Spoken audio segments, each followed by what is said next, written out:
Hi guys, another technical tip, or actually information regarding a couple of exercises. I see quite often people coming to the gym which maybe are not super experienced, maybe they just found some training programs on YouTube or somewhere on the internet and they try to copy exercises what they see elsewhere.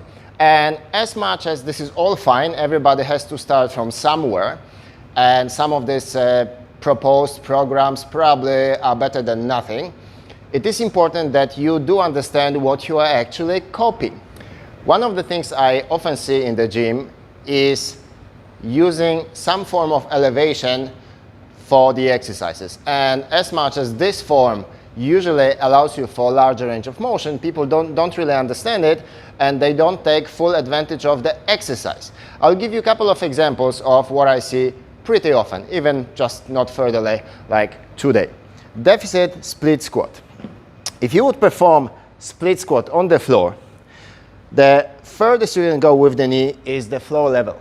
So this is obviously your limit. Now, elevating your front foot, back foot, or both feet allows you to produce larger movement.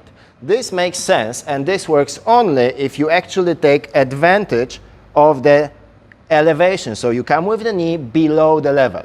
This way you can stretch your muscles, you can work them through larger range of motion. It's a great variant, very beneficial, but only if you actually go through larger range of motion.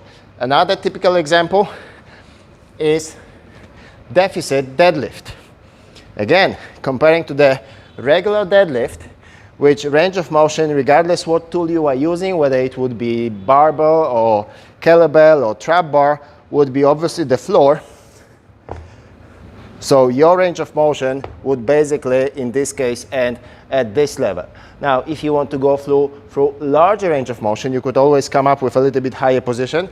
And if that's not enough, then yes, you need to do something to go through higher range of motion, which would allow for full stretch. Elevating your feet is one of the alternatives. So in this case, you can go much lower than your feet level, providing you have enough space in your hips to go safely through this range of motion.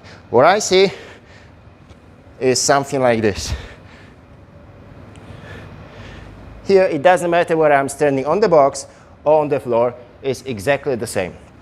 Last example, calf rises. Again, if you would perform calf rises from the floor, the lowest you can actually come is the floor level. And we want to go through a little bit larger range of motion, so stepping on some elevation with your toes allows for the heels to drop lower. This way, you can stretch your Achilles and go all the way up, all the way down during the movement. So guys, if you need, copy, but try to understand the principle behind the exercise. Happy lifting.